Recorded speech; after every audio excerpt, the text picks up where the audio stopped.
Thank you so much. What an honor. There was absolutely no way I was going to say no. I was like, I've done enough presentations that I can put some things together. And in this fight, um, and yes, it's a fight. It's a fight. John is Mr. Boyd is doing his thing on a national level, and under that, we are in Kansas, and so I said, of course, I would fill in for him. I would be honored to do it. I'd be honored to be there. I'm in this small community. I have to drive 5 hours to an airport. Because I was even offered that they would fly me in, and I was like, there's no way that's going to happen in time. And so we can do it virtually. But I bring you greetings from my home in historic Nicodemus, Kansas. Nicodemus is the oldest all African American town west of the Mississippi from the Reconstruction period, and we're a National Historic Site. In 1996, then President Clinton signed our legislation into law and made us part of the Department of Interior and the Park Service. And so I'm going to take a moment to share my screen. I think I have capabilities. Is that correct?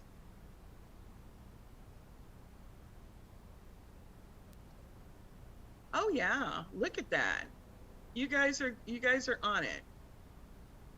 And so the Quivira Coalition presents regenerative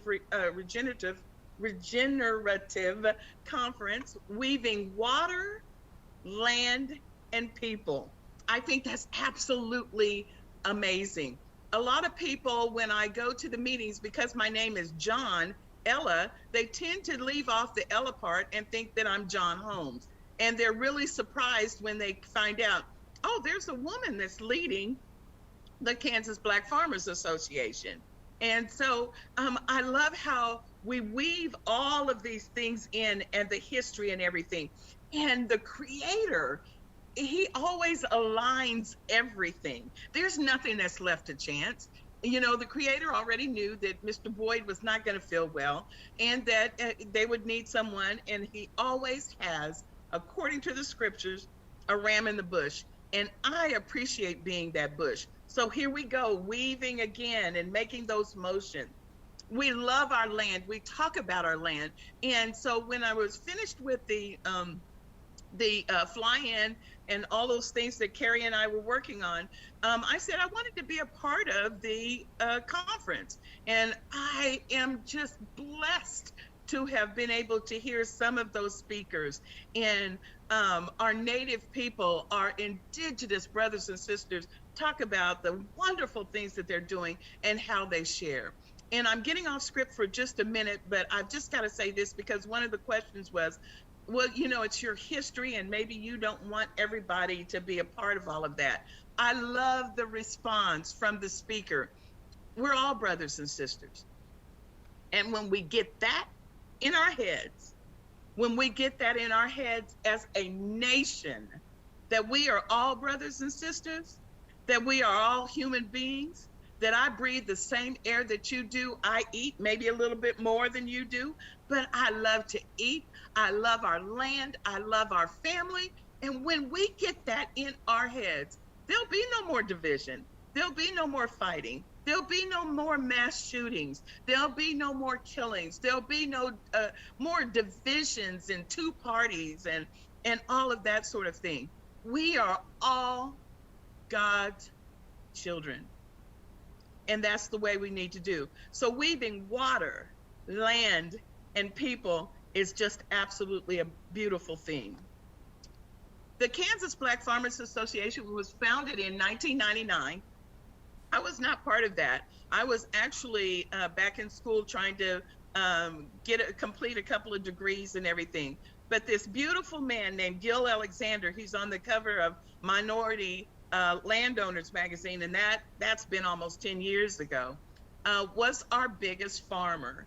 He brought together some of the farmers in 1999, and they got together because they were going to become part of the Pigford versus Glickman agriculture lawsuit, where Black farmers, African American farmers, BIPOC farmers were experiencing horrendous discriminatory practices in their lending and in their programs. I'm happy to say that it was a cousin of mine in 1983 that after Reagan had kind of gutted the civil rights departments and committees and that sort of thing, he was brave enough to write a letter to then President Reagan, and also to Reverend Jesse Jackson, asking him for his support. And he feathered out the discriminatory practices that he had experienced under the USDA. And he said, and I am not alone. If this is happening to me in Kansas, it's happening to my brothers and sisters in Alabama. If it's happening to them in Alabama, you better believe it's happening to those in Texas and all across this nation. And because of that work and him putting that out front, I think that he was the catalyst for getting all of this together and where we are today. Now, Bernard, his name is Bernard Bates. He's still alive. He's 87 years old. We call him a legacy farmer, and he's still carrying on the torch. And but unfortunately, Gil Alexander passed away about 4 years ago, and he was one of our largest farmers in Kansas.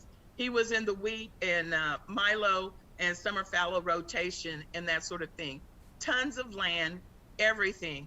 But what was wrong, Gil was on dialysis, and then he got cancer, and he needed a new kidney.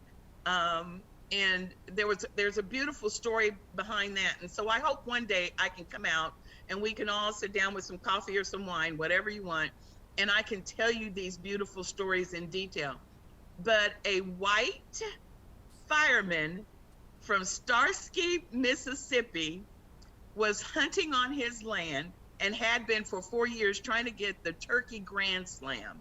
They became friends. None of us were a match for Gil, but his white friend from Starsky, Mississippi, firefighter, young white man, was a match, and he became a living donor.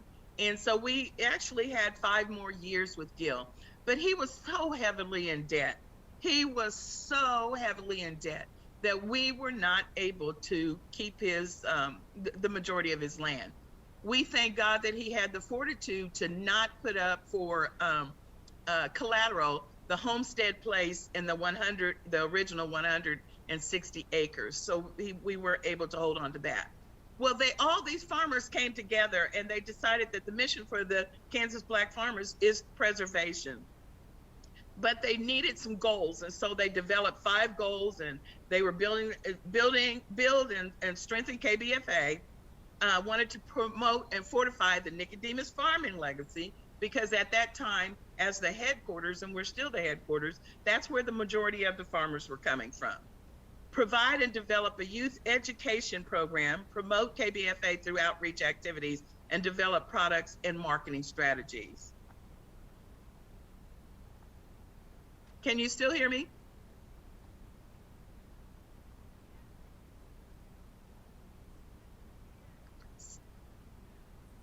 Yes. Okay. All right. So the organization, and I'm just getting the boring part out of the way here. We consist of the executive director and president. I happen to hold both of those positions right now. And there's, of course, a board of directors, and we have our officers. Historical and beginning farmers program is right there in that area with us, because we received a grant to help develop that program and to help our farmers. And I'll have a story about that in a little bit. And so then we have the farm coordinator, technology, youth program, and all of these other people that actually work in the program. I hope, you are able to see the woman over there. That is Sharon Alexander Dowdell, and that was Gil's sister. And it was those two as farmers that helped to start the Kansas Black Farmers Association. And I love to bring out pictures of Sharon, and she had beautiful farmland and all of this sort of thing. We also lost her exactly 1 year and 1 day from when her brother had passed away. So both of them have passed away, but they are the ones, and they are the catalysts that put our organization together. They made sure that we were a 501c3 and that we could move forward with that. we can't talk about the Kansas Black Farmers Association without telling the beautiful story of Nicodemus. And as my master thesis in communication was on storytelling and how important that has been to our cultures, and how the tradition was to pass those stories down and pass those stories on.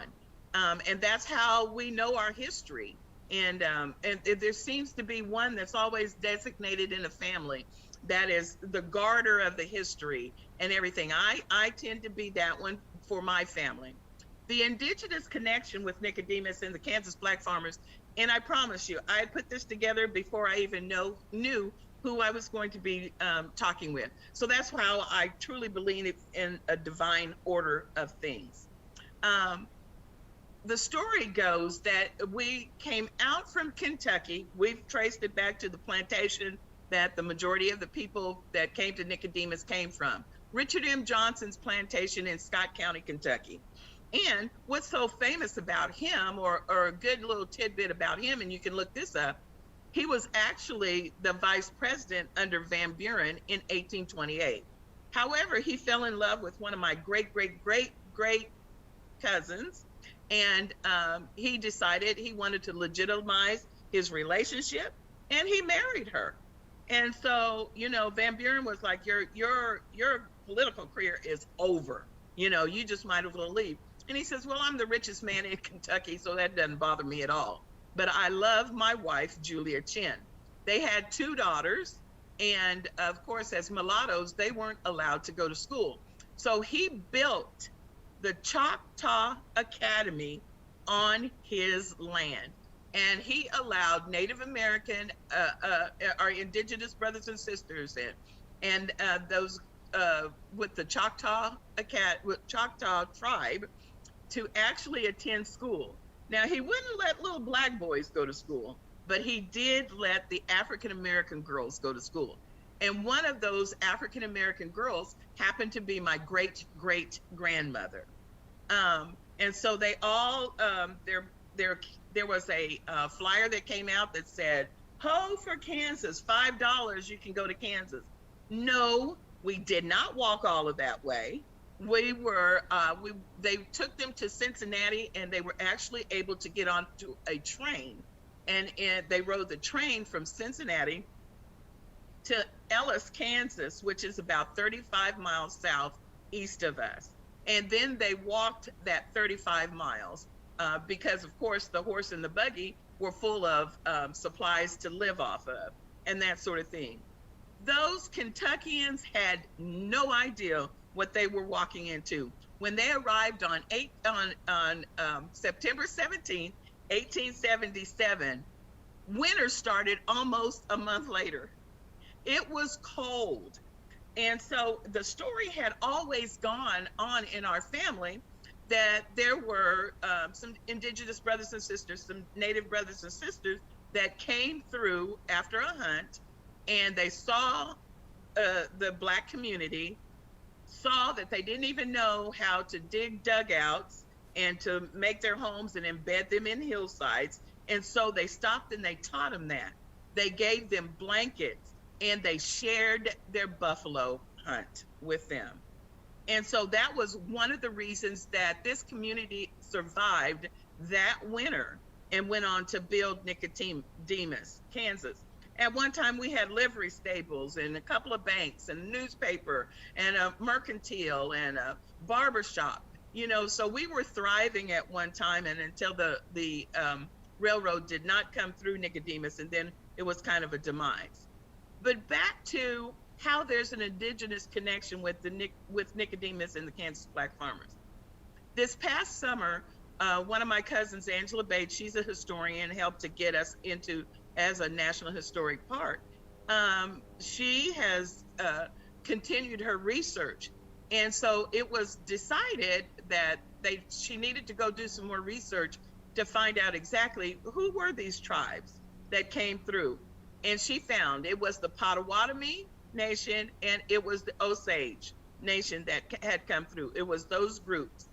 So she struck up a conversation. They agreed to come to Nicodemus for our festival. We have it was our 143rd annual Emancipation weekend celebration, the last weekend in July. And so they came out and they actually celebrated with us. And they shared with us their buffalo meat.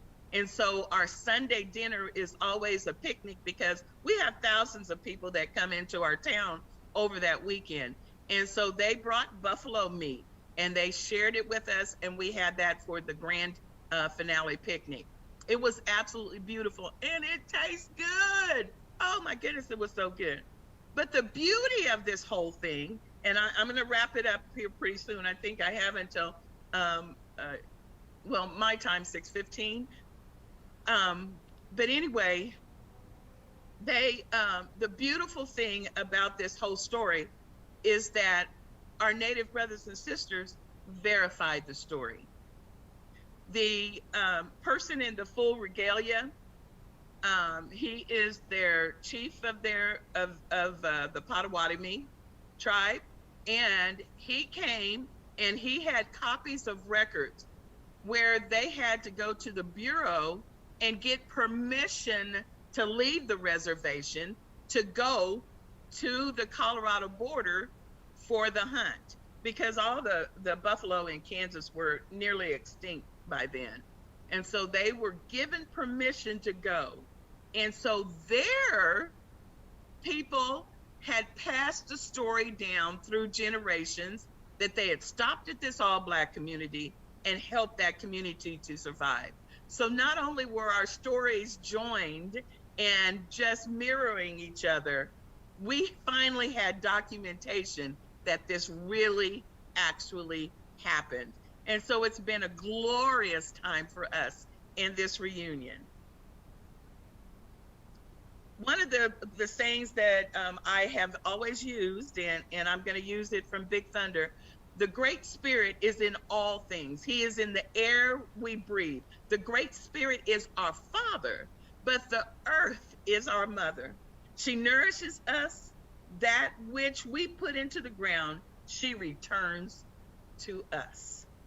So let's quickly look at what has happened to the Black farmers over the years. Let me go back, I'm sorry.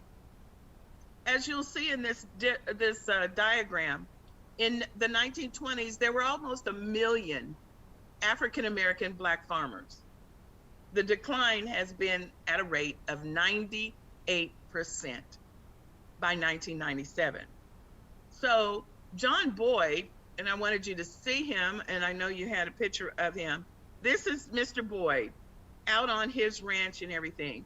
And he and his wife have done amazing research. But he says there were nearly 1 million Black farmers in 1920. Why have they disappeared?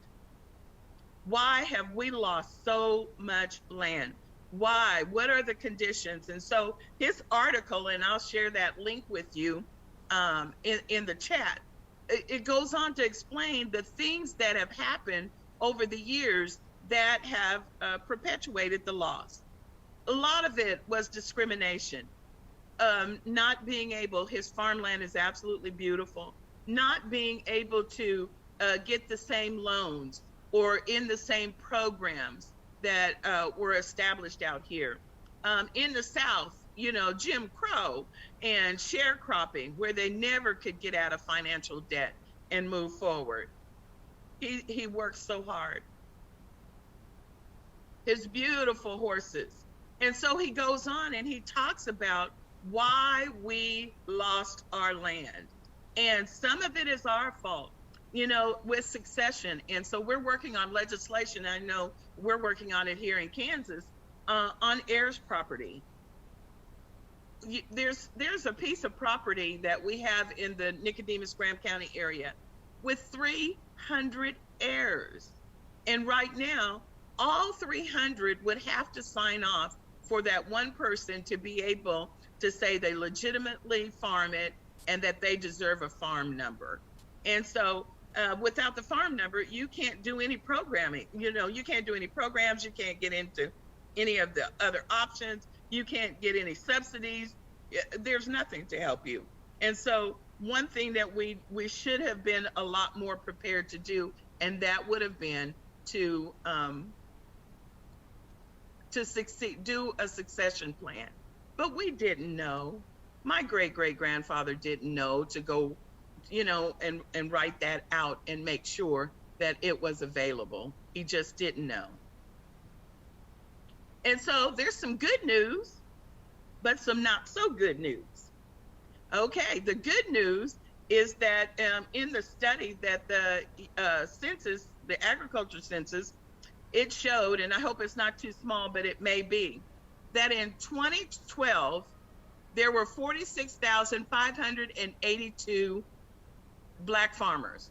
Now that's down from nearly 1 million, remember that. So keep that in perspective. But in 2017, it was recorded 48,697. So that was a plus 5% increase on of farmers, and so Black farmers. So that was amazing news for us to hear. And farm operations only went down a little. So that's our bad news. And so Black operated went from 36,382 in 2012 down to 35,000 in 2017. So a loss of 3%. So we had some good news, and then we got some bad news to go along with it. But we knew that there had been a sharp decline, a devastating decline, and we needed to look at that. So really quickly, I'm going to talk about the American Rescue Plan to the rescue. And I got my boots on the ground, and I went out and I found our farmers, and I was like, look what's coming up. You've got to make sure you go to the FSA office and you fill out that form 427, and you make sure you're identified as an African American, so that when the payments start, that you can be there qualified and ready to go. Out of the 58 farmers that I was able to talk to find, only 8 of them were even qualified. Only 8 had a USDA FSA guaranteed loan. I was devastated. Those practices are still happening. And yes, a lot of those loans that they had that of the other part of the group, they weren't guaranteed by the FSA office. They were private lending organizations and banks where they were able to successfully get money to run and operate their farms. One of the farmers was like, nobody asked me, do I want this? Or what should the conditions be? There's no one that talked to us about this. Yes, they think that it's a great opportunity and that it's going to help so many. And it really would help a lot of people. But there's so many more that won't even qualify to be a part of this program. And so those farmers are again being left behind and losing their land. Well, we looked up and I hate to admit it, but there's Stephen Miller and his group out of Texas that were successful in getting some lawsuits filed and creating a class action. And one judge out of Florida did put a stay on any payments being made. And so they said they looked at it, and the wording of being socially disadvantaged was a key hang-up in that legislation. And so Senator Gillibrand and Cory Booker and several of them, they looked at another part of it and another piece of it, and they said maybe the definition needs to be economically distressed borrowers. And so that's what they're moving forward on, and I think that's what they're going to do. There's several conditions. I'll make sure that Carrie and them get my PowerPoint so that you can have the links to the articles and so that you can have all of this information. It talks about what the payment would look like. They will receive up to $200,000 in FSA direct loans. Again, this will not affect a lot of my farmers. And there were other grants that we looked at and we kept trying to promote and to push out, and so it was the PRS grants, the COVID disaster set aside, and a lot of people in the mid 2020s, they weren't even looking at that economic injury disaster loan, and they hadn't really made it clear how farmers would be able to participate. Well, all of that has been updated and has been made clear, and the EIDL is still open, and you can still apply for that. So just a little tidbit for you. The farmer that I talked to was adamant that he wasn't going to let Big Brother control him, or he get into so much debt, or they take over so much of his debt that he wouldn't be able to move forward with his farm the way that he had struggled to hold on to. And so I understood, but I was trying desperately to convince him that you're due this. All the things that my great uncle, your great grandfather did and was denied, it's owed. They need to look historically. And so the other cousin, when we were talking, he says, all we want is a level farming field. I work hard, and I'm sorry, mine is covered. And I have never asked for a handout, only what is owed to me fairly. And that's what my 87-year-old cousin said to me. All we want is a level farming field. I work hard, and I have never asked for a handout. Only what is owed to me fairly. Thank you so much. We do the camps. We have all of that information I can share with you. We are trying to grow new farmers. We're conservationists. We make sure that we have a water field day, and you can see some of them in the river and some of them with fish, and that they understand these are inner city kids that we bring out.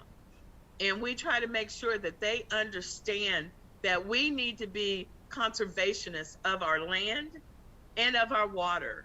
And so that's been a huge part of that.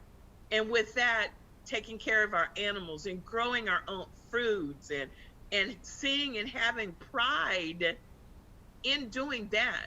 If there's no more, and what we spend our first night talking about is what do they think of when they hear the word farming? And 9 out of 10 will say, oh, well, that's just, you just being a slave again. No.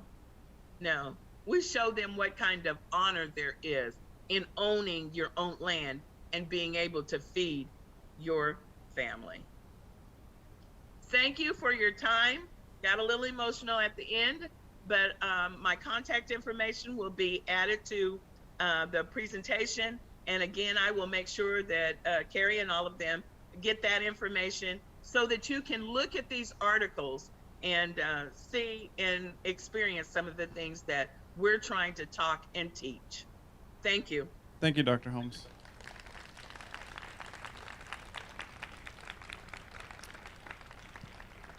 Is she still available for a question? Can you hear my mic? Yes. Fantastic. That's so great. We're gonna, if the audience has questions, we're gonna let you help them answer a few of them. Is that okay? That's fine. I would love to. Oh, perfect. All right. Turn this way so the sun's not in my eyes. Who has a question for Dr. Holmes? Here we go. Right here. Who are you? Tell me who you are. I'm Clint, and I'm just a guy they handed the mic to. So we've got great audience members. So here we go. Hi, Doctor. Whoa, that's a hot mic. I wish I can't see the audience. Go ahead. I'm sorry. Sure. There we go. I was hoping you could talk to us a little bit about the Homestead Act of the 19th century and sort of the legacy on land ownership that resulted from that. And thank you for that question. We were actually, the Homestead National Park project is in Beatrice, Nebraska, which is only about an hour away from us. And so we were actually able to work with them and show them homestead papers and how our ancestors and original descendants had actually taken their blocks of land that were given to them to homestead and to have for 5 years, and paid all of their paid all the fees that were required, and they also worked the land. All of that was proven and everything. And so we got several of our families included in that homestead presentation that's up at the Homestead National Park. It was a Western movement. We were part of that migration, but we beat out the Exodusters, so we're not part of the Exodus movement, but we are part of that Western migration movement.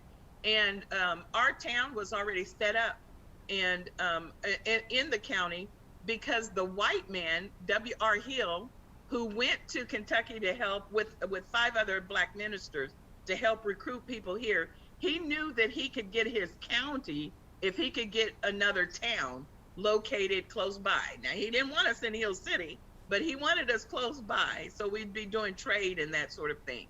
So that's how we ended up being here in Kansas. Thank you. Thank you. Any other questions we have? All right. Come back over here.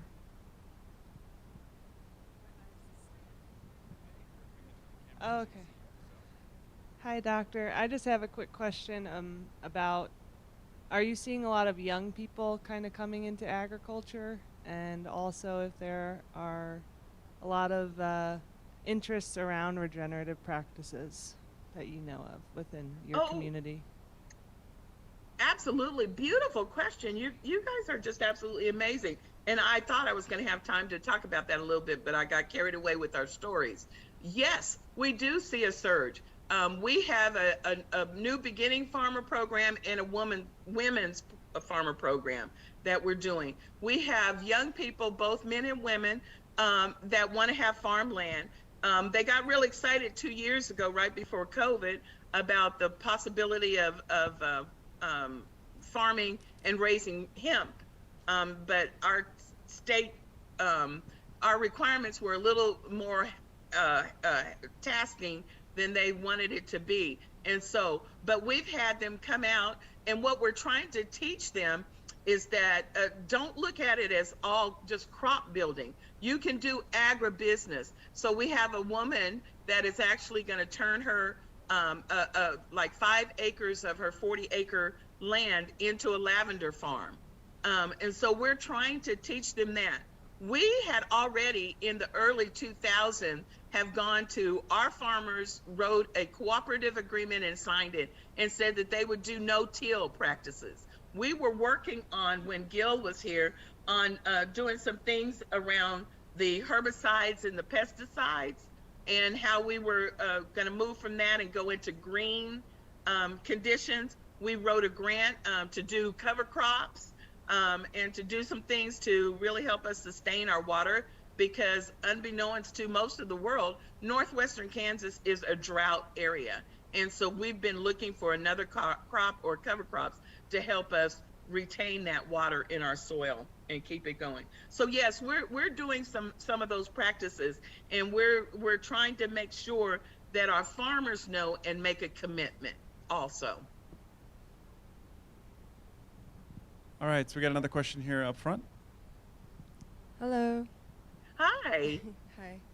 I just have a question around if you have any resources or recommendations for young Black aspiring farmers around land access and like finding ways to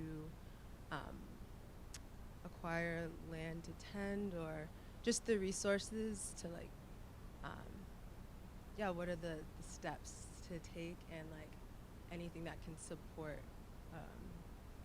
well, specifically me because I'm looking, but just needing some support and guidance around that. And I know land access is a big thing, and a lot of land is privatized or held into lineages of other families, and so just needing some guidance and resources. Mhm. The panelists that were before me, the one lady talked about how they worked with the intern program. And what you have to do is put your pride aside and go get your boots on and put in the work and get with the people that know the land, know the opportunities. It's never what you know, it's who you know. You know, they'll know if their neighbor is going to sell, or if, Gil over there is going to, he'll break me off about 10 acres to help me get started, and get into a mentoring program. Find out, you know, what programs are out there. Really do some digging and talk to the community. And then FSA, hold them to the hold their feet to the grind, and go in there and sit and let them tell you about the programs that are available and what they can do and what monies is out there and what organizations you might want to work with and that sort of thing. And also let them know that you're available to sit on any committee or to do some committee work for them. I mean, they got so sick and tired of me that they finally put me on a committee. And you know, and then I was able to, you know, I was like, now, are those the right procedures? Have you let all the farmers know about the CFAP, you know, grant and that sort of thing? On a national level, the Rural Coalition out of Washington, D.C. is headed by Lorette Piciano, and she is a powerhouse. She's a powerhouse. You know, getting located with an organization like that and joining them and sitting at their feet and learning those procedures and what you need to do. You have to do the work. There's no free money out there. There's a cute little song on Facebook, if you look at Facebook, and he's like, why can't money be free? Well, it ain't. So you're gonna have to do the work. Can you restate that last coalition that you just rattled off? The Rural Coalition. Thank you. And I'll also put that information in there for you. And its executive director is Lorette, Lorette, Piciano, Picciano. And she's just a powerhouse. She's working legislation and a lot more. Thank you. Mm-hmm. Any other questions? All right, one over here. All right, camera guy, follow us. Thank you. I love it. Thank you so much, Doctor. I also believe in divine intervention, and it was wonderful hearing you speak. I have a two-part question, and I'll be forward with you. My fiance is an African-American farmer up in Northern California, where we've been living for many years. And we're about to make a big move back to New Mexico here to start the process of taking over my parents' farm, which has been here for many, many years. And we're very nervous about this massive change that we're about to undertake. And I'm here representing my fiance. He wishes he could be here, but I know that he would ask for your guidance in any capacity on that move, in terms of what resources we can tap into or anything when we get here. And my second part of my question is, we're going to Kansas to visit his sister, and can we meet up with you? Yes. Yay! Absolutely. I would love that. My number is out there. The website is www.kansasblackfarmers.org, and you can get a hold of me, and you can email me at 1999kbfa at Gmail. And so I'll make sure that you guys get all of that information so that you can contact me. What I'm going to tell you and your fiance, is be organized, be intentional, have your paperwork together, have your ideas and your plans out. Any of the paperwork that you have completed with the FSA office or the USDA office up there in Northern California, make sure that you have it and you have it together. When you get down there to New Mexico, then again, like I told the other young lady, go sit in that FSA office until they tell you what's needed, until you fill out those forms, until you get them turned in, and they have to provide you with a receipt. And you don't leave out of that office until you have a receipt that you've completed this, that, and the other. You find out from them, when is the meetings? Where do you need to go for the crop that you may be doing, or the plans that you have? Do they have a list in your area of organizations that can help you? The organization, the Quivira Coalition, that's going to be an outstanding resource for you. You wouldn't be there today if you didn't think that way. And so use those resources. Run after the woman that was selling the buffalo bison meat out of her container with dry ice. Find her. Ask her what's going on. Go to the lady that was talking about having the interns and see what they're doing, and let her give you some advice.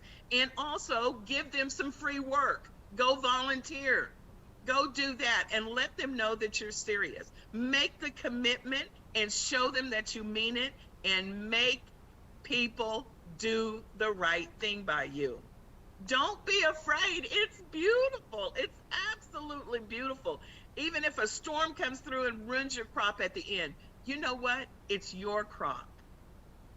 It's your crop.